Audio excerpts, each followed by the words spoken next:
할렐루야. 오늘 사순절 세 번째 주일, 세례 요한이 전하는 회개의 말씀으로 우리 같이 치유받고 회복되는 은혜를 같이 나누기를 원합니다.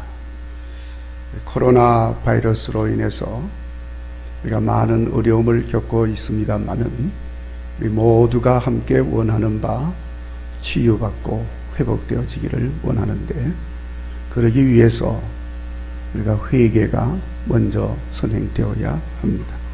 지금까지 계속해서 회개의 내용을 쭉 말씀을 드렸는데, 오늘 세례 요한이 전하는 회개의 말씀입니다.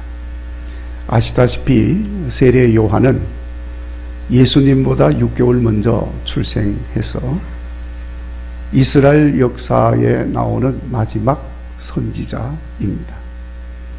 세례 요한은 예수님 앞길을 평탄하게 하는 사명을 가지고 보냄을 받은 선지자였습니다. 뿐만 아니라 당시의 시대 상황이 하나님의 말씀이 끊어지므로,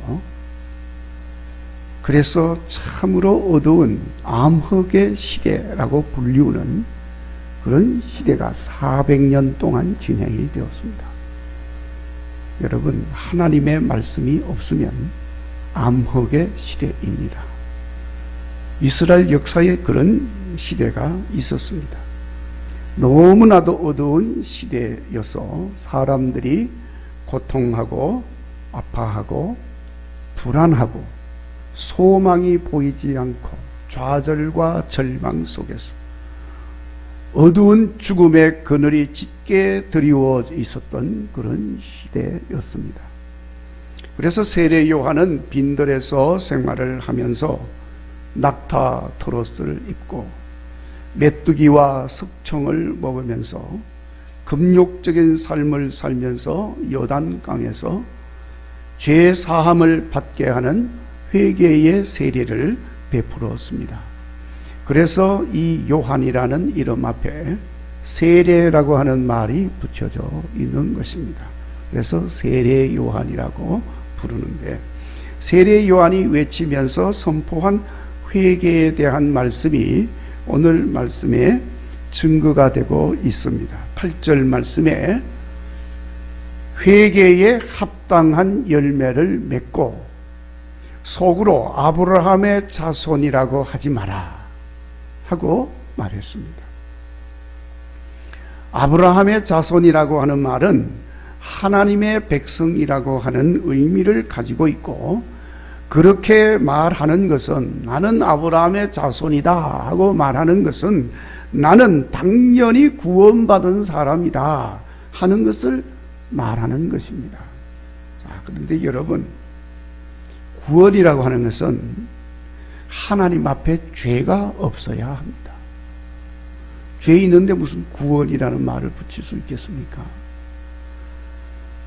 죄가 없어야 할 뿐만 아니라 죄가 있다 할지라도 하나님으로부터 사함 받았다는 인정을 받아야 하는 것입니다.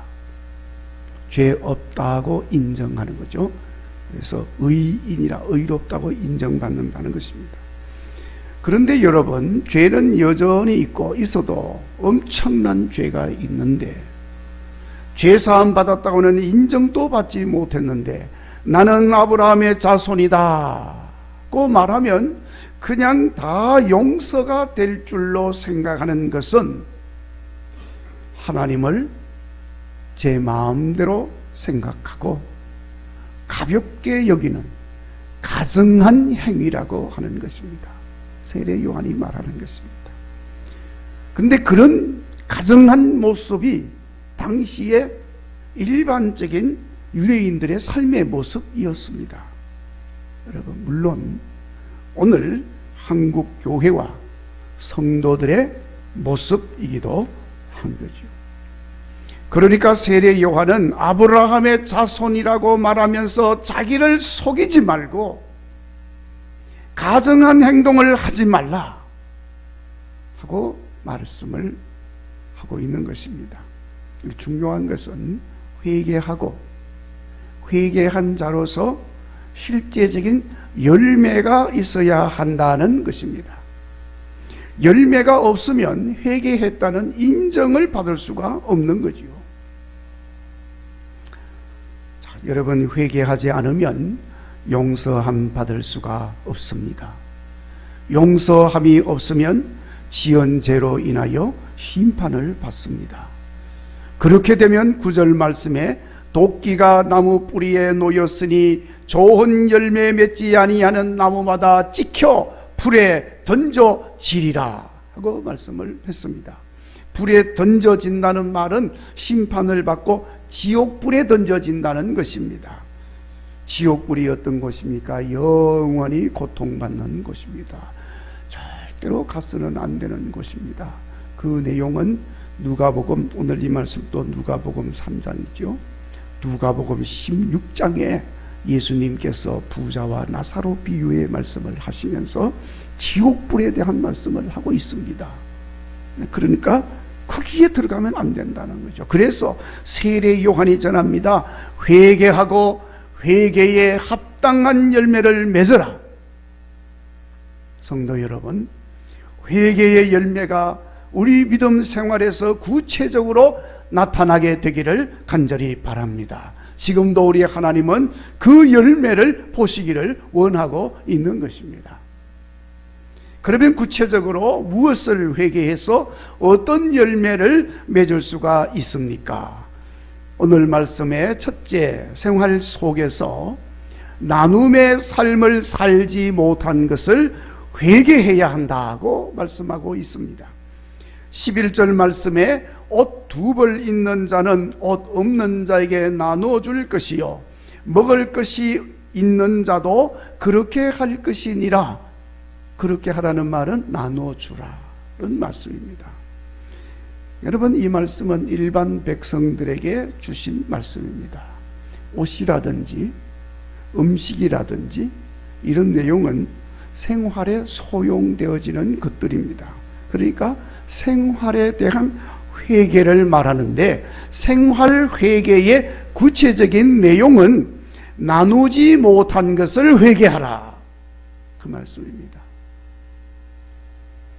여러분, 우리는 먼저 나눔의 삶을 살지 못한 것을 회개해야 합니다. 그리고 나눔의 열매가 있어야 합니다. 하나님이 기뻐하는 것은 나누는 것이고, 그래서 사랑을 실천하는 것입니다. 그곳에 하나님이 함께 하십니다. 그런데 우리는 나누지를 못합니다. 왜 나누지 못할까? 여러 가지 이유가 있습니다. 우선 아까워서 나누지를 못하는 거예요. 아까워서. 그리고 나누어 주어야 할 이유를 몰라서. 자, 여러분, 왜 아깝습니까? 나누는 삶에 굳이 이유가 필요한 것입니까? 그런데 아깝게 여기고 나누어야 할 이유가 필요하다는 것은 내가 소유한 것이 내 것이라고 하는 생각이 가득하기 때문에 그런 것입니다. 내 거, 내 건데, 이런 의식 때문에 아까운 마음이 들고 나눌 수가 없는 거예요. 뭐 나눠줘라. 내 건데 왜 나눠줘야 되느냐? 이유를 묻는 거예요. 자, 여러분, 요즘 정부에서 재난지원금이니 복지지원금이니 생계지원금이니 해서 막 이렇게 나눠줍니다. 저는 이것이 옳으냐 그러냐 하는 것을 지금 말씀드리려고 하는 것은 아니고, 자, 이렇게 막 나눠주는데, 여러분, 만약에 그 나누어주는 돈이 자기 돈이라고 한다면 그렇게 할 수 있을까요? 자기 돈 아니니까 막 나누어 줄 수 있는 겁니다. 그것도 없는 돈까지 빌려서까지 나누어 줄 수가 있는 거예요. 내 돈, 내 거 아니니까. 어차피. 그러나 보십시오. 돈 많은 사람들 주체할 수 없을 정도로 쌓여 있어도 나누어 주지 못합니다. 자기 돈이니까 어림없는 거지요. 아까워서. 자, 그런데 아깝다는 생각이 없고 내 것이라고 하는 생각이 없으면 이 나눔의 삶이라고 하는 것은 아주 쉽게 실천할 수 있다니까요. 그것도 막 빌려서도 막 줄 수가 있다니까요. 자, 여러분 생각해 보면 세상에 어느 거 하나 내 것이라고 하는 것은 없습니다. 간단합니다. 보세요. 심지어 여러분, 내 몸도 내 거 아닙니다. 내 몸이니까 내 거라고 생각하겠지만은 내 거 아닙니다. 내 몸도 내 거 아닙니다. 이것이 우리 성도들의 고백이지요. 내 것은 여러분 처음부터 아무것도 없습니다. 내가 세상 사는 동안 잠시 맡아 있을 뿐인 것입니다. 그래서 주님이 오라고 부르시면 그냥 몽땅 두고 가는 거예요. 아무리 안 주고 가려고 가지고 가려고 애를 쓰고 발부둥해도 안 됩니다. 동전하나 가져갈 수 없습니다. 내 몸 가져갈 수가 없습니다. 내 몸도 다 놓고 그냥 가는 거예요. 어떤 사업하시는 분이 엄청난 돈을 벌었습니다. 그러면서 말을 하는데 자기가 노력해서 고생해서 이렇게 모은 돈이라고 무용담같이 이야기를 합니다. 틀린 말은 아니지만 맞는 말도 아닙니다. 생각해보면 내가 다 해서 모은 것 같지만 모든 것 다 내가 한 게 아닙니다. 다 주변의 사람들이 도와줘서 된 거지. 그렇죠? 회사를 크게 일구었습니다. 그 혼자 합니까? 아니죠. 많은 직원들이 다 힘을 모아서 도와서 일궈진 거지요. 내가 세상을 사는데 여러분 숨쉬고 사는 공기 내가 만들었습니까? 아니죠. 하나님이 공기를 다 만들어서 도와주셨으니 내가 숨쉬고 사는 거지. 말씀드리려고 하는 것은 내가 한 게 하나도 없다는 겁니다. 다 도와주셔서 하는 것입니다. 그러니까 어차피 내 것이 아니죠. 그런데 여러분 내 거라고 생각을 하는 게 참 잘못된 생각이지요. 자, 그러면 여러분 내 것도 아닌데 왜 사람들은 내 것이라고 생각을 할까? 일단은 무지해서. 무지라는 말은 알지 못해서. 무지한 이유는 뭐냐? 욕심 때문에. 욕심 때문에 깨달아지지를 못하고 그 욕심 때문에 내 손에서 놓지를 못하는 것입니다. 수십 벌 옷이 있지만은 옷 없는 사람을 보고도 나누어 줄 줄을 모릅니다. 욕심 때문에. 먹을 음식이 넘쳐나는데도 버리면 버렸지 음식 먹지 못하여 굶주린 이웃에게 나누어 줄 줄을 모릅니다. 욕심이 눈을 가리고 그 욕심이 양심을 마비시켜 버린 것입니다. 그러니까 여러분 우리가 나눔의 삶을 위해서는 내 안에 있는 욕심을 버리고 내 것이라고 하는 영적 무지에서 벗어나서 거기서부터 나오는 잘못된 생각을 버리도록 우리는 회개하고 기도해야 하는 것입니다. 사순절에 이런 것을 생각하시면서 기도하는 시간을 가질 수 있기를 바랍니다. 그리고 두 번째로 세례 요한이 회개하라고 하는 것은 불의하게 행하는 것을 회개하라는 것입니다. 13절 말씀에 세리들이 우리는 무엇을 해야 합니까? 하고 물을 때 세례 요한이 하는 말입니다. 부과된 것 외에는 거두지 마라. 부과된 것 외에 거두지 말라는 말은 임의대로 지 마음대로 부과하지 말라는 것입니다.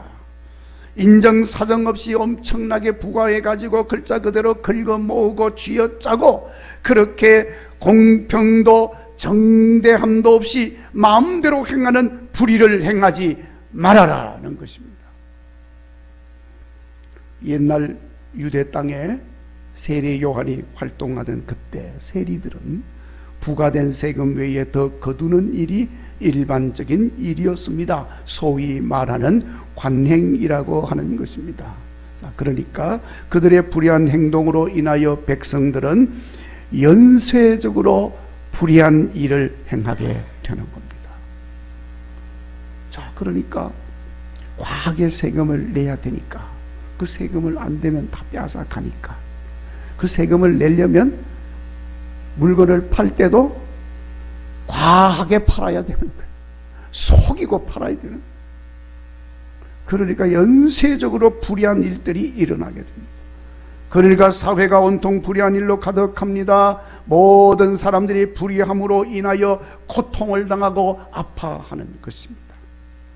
여러분, 지금 이 말씀에 세리를 두고 말하는 것이지만 이러한 불의한 일들이 모든 사람들에게 일어나서 서로를 힘들고 고통스럽게 하는 것을 말하는 것입니다. 그래서 세례 요한이 회개하라 하는 것은 모든 사람, 세리뿐만 아닙니다. 모든 사람들이 불의한 행동을 회개하라는 것입니다. 여러분, 의롭지 못한 행위, 바르지 못하고 옳지 못하고 정의롭지 못하고 공평하지 못한 모든 불의를 회개하는 사순절이 되기를 간절히 바랍니다. 그러면 왜 사람들이 불의를 행합니까? 불의를 행하는 이유가 많이 있겠지요. 그런데 여러분, 핵심적인 말씀 가운데 한 가지를 말한다면 사명에 대한 무지 때문에 불의를 행하는 것입니다. 사명이 무엇입니까? 내가 왜 이 일을 하느냐 하는 것을 아는 게 사명이에요. 삶의 목적을 아는 것입니다. 그런데 내가 사명을 알지 못하면 아무렇게나 행하는 거지요. 내가 왜 이렇게 해야 되는지를 모르니까 그냥 하는 겁니다. 그래서 거기에서 불의가 나오는 것입니다. 우리나라에서 근대 역사에서 가장 존경받는 기업인 하면은 여러분 누구 생각이 나세요? 뭐 정아무개, 이아무개 존경받는 기업인이 아닙니다. 그들이 수고하고 애쓴 건 틀림없습니다. 근데 존경받을 수는 없습니다. 가장 존경받는 기업인 하면은 지금까지도 유일한 선생님을 꼽습니다. 1971년에 돌아가셨습니다만은 그분은 유일한, 그 이름 속에 유자하고 한자를 따서 유한 양행이라고 하는 제약회사죠. 기업을 창업하신 분입니다. 그분은 스스로 기업의 이윤을 사회에 환원하고 회사가 얻은 이윤의 대부분을 회사를 위해 함께 애쓴 분들과 나누신 분이에요. 다 공평하게 다. 세상에 그런 기업인이 참 드물죠. 우리나라에 그런 기업인이 있었다는 건 정말 하나님의 축복입니다. 노블레스 오블리주를 스스로 실천하신 분인데, 물론 이분의 그런 기업 정신은 두말할 것도 없이 기독교 신앙과 정신에서 나온 것입니다. 그분이 유한양양을 창업하기 전에 관심을 가진 것이 뭐냐 하면, 내가 대한민국에 돌아가서 대한민국 백성들의 건강을 위하여서 뭔가 해야 되겠다 하는 생각이었습니다. 자, 그래서 그런 걸 생각하고 준비하던 중에 중국의 기업인과 연결이 되어가지고 함께 일을 하게 되었는데, 중국의 기업인과 연결되었다는 것은 그분의 부인이 중국계 미국인이었습니다. 미국에서 결혼했죠, 공부하는 중에. 근데 그분이 소아과 의사예요. 그러니까 이 건강에 상당히 관심을 갖는 거. 그런 이런 연유로 해서 중국계 사업가와 연결이 되어가지고 뭔가 손을 잡고 일을 하게 되는데, 그 사업가가 제안을 하는 거예요. 우리가 이 사업을 하면서, 당시에는 아편 장사가 일반화되어 있었습니다. 그래서 손쉽게 돈을 벌 수 있는 아편 사업을 중국과 한국이 손을 모아서 합작해서 한번 해보자 제안을 했다는 거예요. 그렇게 하기만 하면 엄청난 돈을 쉽게 벌 수가 있는 거죠. 그런데 이 유일한 박사가 그 말을 듣고 이런 지하에 거절을 합니다. 나는 백성들의 건강을 위하여 사업을 하는 것이지 내가 돈을 벌려고 사업하는 게 아니다. 그런데 어떻게 내가 아편 사업을 할 수 있겠느냐? 그리고는 그 사람과 완전히 결별을 하고 맙니다. 자, 여러분, 바로 이것이 사명의식인 것입니다. 이 사명의식이 분명해야 불의를 행하지 않는 것입니다. 내 사명은 백성들의 건강을 돕는 거다. 사명의식이에요. 내 사명은 돈 많이 버는 거다. 그게 아니라는 거죠. 여러분, 돈도 중요하고 출세도 중요하고 성공도 중요합니다. 그러나 여러분, 부가된 것 외에 더 부가하는 행위, 불의한 행동을 하지 않는 것은 더 중요한 일이다 하는 말이에요. 그런데 오늘 많은 사람들이 사명의식이 없습니다. 이런저런 이유로 인해서 사명의식을 가졌더라도 그만 그 사명을 버렸습니다. 그래서 하지 말아야 할 행동도 쉽게 합니다. 거리낌 없이 불의를 행합니다. 우리는 사명의식을 버리고 불의를 행한 것을 회개하는 이런 사순절이 되도록 기도해야 할 줄로 믿습니다. 그리고 세 번째로 주어진 힘과 권세로 불법을 행하는 것을 회개하라고 말씀합니다. 14절에 군인들이 와서, 군인이 뭡니까? 군인이라는 건 힘을 상징하는 거죠. 힘. 군인들이 와서 우리는 무엇을 해야 합니까? 하고 물었습니다. 그때 세례 요한은 사람에게서 강탈하지 말고 거짓으로 고발하지 말고 받는 급료로 족한 줄로 알라 하고 말씀을 했습니다. 이 말은 주어진 힘과 권세로 폭력을 행하고 사람들에게 강탈하여 빼앗고 그렇게 거짓과 불법을 행하지 말라는 것을 말씀하고 있는 것입니다. 그러면 이 사람들은 왜 주어진 힘과 권력으로 폭력을 행사하고 거짓을 행하고 사람들의 것을 강탈하고 빼앗고 불법을 저지릅니까? 이유가 여러 가지가 있겠지만은 만족하는 마음이 없기 때문에 그런 것입니다. 주어진 것들에 만족한 마음이 없는 거예요. 그래서 세례 요한은 말씀하고 있습니다. 받는 급료로 족한 줄 알라 하고 말씀하고 있는 것입니다. 만족하는 마음이 있어야 하는 것입니다. 만족하는 마음이 없으니까 불법, 폭력, 강탈, 거짓말, 그래서 사람들을 아프게 하고 힘들게 만들고 있는 것입니다. 그러면 왜 만족하지 못하냐? 이유는 간단합니다.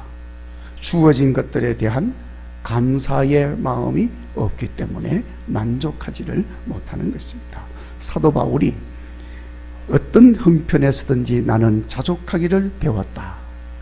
비천에도 처할 줄 알고 풍부에도 처할 줄 알고 배고픔과 배부름, 풍부와 궁핍에도 처할 줄 아는 일체의 비결을 배웠노라 하고 고백을 하고 있는데, 그 만족하게 가는 일체의 비결, 그가 배운 비결이 뭐냐? 범사에 감사하는 것입니다. 그러므로 여러분, 이제 우리는 주어진 것들에 대해서 감사하지 못한 것, 그래서 만족하지 못한 것, 그래서 주어진 것들을 불법하게 행한 것들을 회개하는 사순절이 되어야 할 줄로 믿습니다. 이제 이러한 것들을 회개하는 사람은 반드시 회개에 합당한 열매를 맺습니다. 반드시 맺게 되어 있습니다. 첫째, 나눔으로 인하여 모두가 풍부해지는 열매를 맺게 된다는 것입니다. 그래서 우리 중에 궁핍한 자가 없어지는 겁니다. 왜 우리 중에 궁핍한 자가 생깁니까? 나누지를 못하니까. 두 번 있는 사람이 없는 사람에게 한 번 나누지만 모두가 다 만족하고 편안하고 얼마나 행복해지겠습니까? 나누지를 못하니까 궁핍한 자가 생기는 거예요. 그러니까 강제로 빼앗아서 주려고 하는 그런 집단들도 생겨나지 않습니까? 그것도 불이고 불법이지. 강제로 빼앗아 줄 수는 없는 것입니다. 자, 여러분, 내 것이라고 하는 소유에 대한 욕심을 버림으로 나누고 주는 것이 복이 있다 하신 말씀을 기억해서 하나님 사랑의 역사로 인한 풍부함이 모두를 부요하게 만들게 되는 줄로 믿습니다. 그리고 사명에 대한 바른 인식으로 내 마음대로 하는 불의를 버리고 의로운 삶의 열매들이 맺혀지게 되어진다는 것입니다. 그래서 의로운 세상, 옳고 바른 세상, 정의가 강같이 흐르는 건강한 삶의 역사들이 열매로 나타나게 된다 하는 것을 말씀합니다. 세 번째로 주어진 것에 감사함으로 힘 있는 사람, 권세 있는 사람이 스스로 자족하는 마음을 가짐으로 결코 힘과 권세를 남용하거나 오용하거나 악용하지 아니하고 백성들을 위하여 선하게 사용함으로써 모든 사람들이 평안해진다는 거예요. 평안의 열매가 맺히는 것입니다. 자, 그러니까 여러분, 우리는 모든 선한 일을 위해 부름을 받은 성도들이니까 우리의 회개로 인해서 열매로 모두가 풍요롭고 모두가 의롭고 바르게 살고 모두가 평안하게 사는 세상이 이루어지게 되니 얼마나 좋은 세상이 되겠습니까? 주님이 원하시는 것입니다. 내 것이라고 하는 욕심을 버리고 나의 사명을 분명히 알고 주어진 것들에 감사함으로 자족하는 마음으로 회개에 합당한 열매, 나눔의 풍요, 정의로운 세상, 평안의 삶으로 주렁주렁 열매를 맺으셔서 불안한 코로나19 전국에서도 하나님께서 치유하시고 회복하시는 놀라운 은혜를 누리는 9일의 성도들이 되시기를 주의 이름으로 축원합니다.